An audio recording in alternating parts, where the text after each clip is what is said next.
In our lead this hour, coming from Capitol Hill. This is not a political show, but politics and sports intertwining. Yet again, some meddling lawmakers bird-dogging the NIL deals that have been all the rage in college basketball and college football. Have you heard about the latest developments, the latest revelations? Possibly not. Maybe not. So let me give you the Cliff Notes or the Maller Notes version. One of the more powerful members of the United States Senate has reintroduced a bill to govern name, image, and likeness, better known by its gangster name, NIL. And this guy says that it would, quote, preserve the unique amateur nature of college sports, close quote. That is Senator Roger Wicker from the great state of Mississippi. He is the ranking member of the committee, believed to have the jurisdiction over the NIL legislation. So this is not some nobody. This is not some varmint. This is a guy that's actually got some power, and they're proposing a bill that was similar with slight alterations that was first introduced in December of 2020. We weren't paying attention then. We had something else on our mind back in 2020. But what does all this mean in layman's terms? Well, from what I understand, the legislation would legalize college athlete NIL deals by using a national standard. So there would be a federal standard, rules, regulations, red tape. Red tape, I believe, is a term that likes to get tossed around. But it would prohibit boosters and the universities from utilizing NIL in recruiting.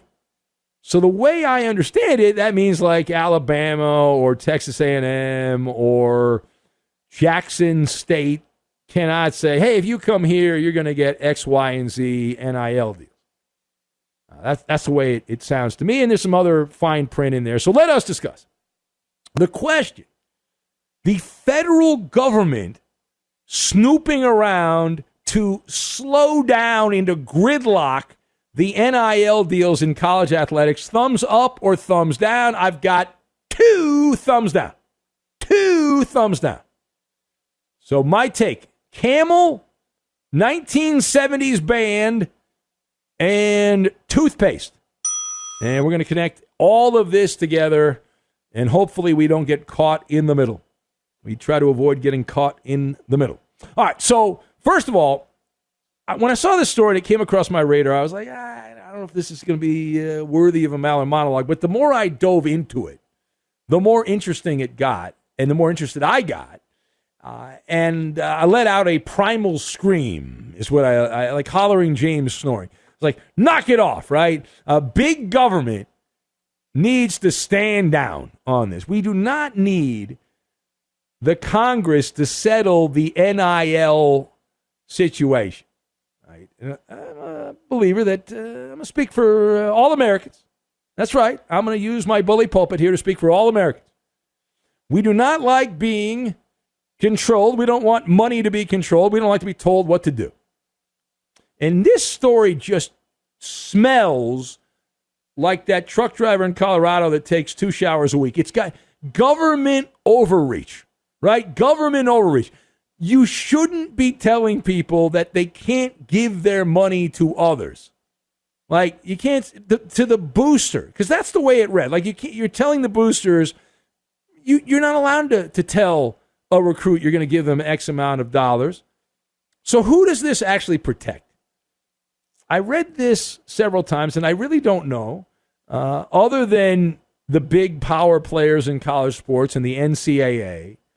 And it certainly does appear to help try to hold on to what's left of the government body, the NCAA. Regardless of that, we believe that these political hacks are not going to leave this alone. This is what's known as a camel's nose situation. Now, you might have heard of that back in the day. Maybe you know what that means, maybe you don't. But if you're unfamiliar with it, once the camel gets its nose in the tent, the body of the camel is going to follow. So once the political loser starts sniffing around, they're getting all in. All right? They get all hot and bobbed. They get all horny. And they're like, we got to get in on this. Now, secondly, why is the political class snooping around here, meddling around, however you want to say it, with the college endorsement money? Well, the answer is pretty obvious here. I think most men, women, and children know that. It's because they are worried about their own scoreboard. You're talking about politicians, by their very nature, on both sides of the aisle, they are blowhards. And the people doing this are looking to score political points. It's pearl clutching. It's with the pearl clutching crowd. And the people that are genuinely offended by the NIL money that's being handed out, they are fans of that 1970s rock band, the Romantics, right? They are romanticizing student athletes. Like that slick marketing term, which was used by the NCAA to get out of lawsuits and having to pay settlements out. The NCAA has used that for generations, and it works. You can sway the masses, right? Gullible people, they buy that bill of goods, and they're like, oh, it's student athletes.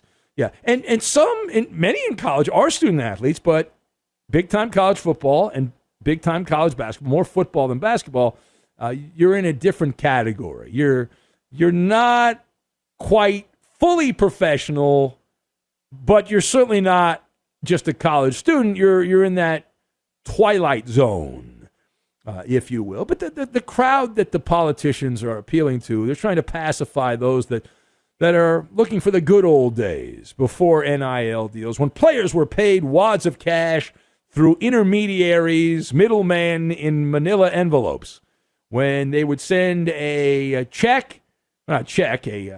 little checkbook filled with dead presidents, and they would send it to the girlfriend of the star basketball player because there's really no way, there's no family relationship, they're not married, so there's really no way to trace it. Those were simpler times. But now it's in your face. And that upsets the sensibilities of a certain group.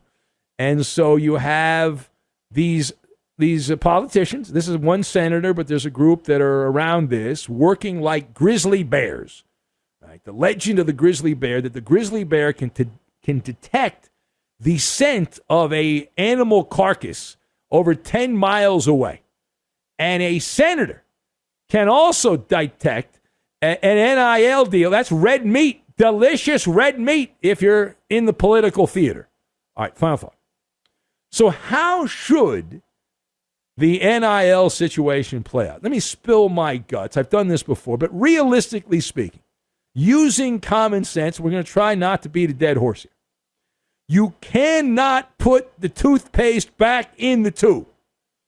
We believe the way this should play out in college sports is let it happen organically. The NIL.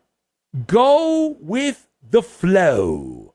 Do not force anything. We certainly do not need the oligarchy in Washington, D.C. there to toss out all the red tape and the politics and all that. We don't need that. All right? No. Let it be. Right? Let it be. Let it happen in its own time and its own way. It was Aristotle who pointed out, or at least is credited with pointing out, that water seeks its own level.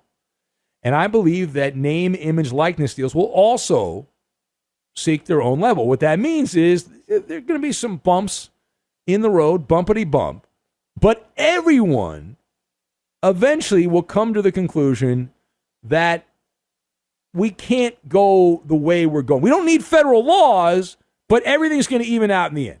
Meaning that enough boosters are going to get chewed up and spit out because they gave some snot-nosed high school kid a new car and a bunch of money, and then they went to the college they were supposed to go to for 1 year and then went somewhere else.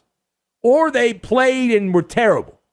And enough of those guys are going to be brutal, and they're going to get burned, the boosters, and they're going to say, wait a minute here. Given time, they're going to be much more selective on who gets those big, fat checks.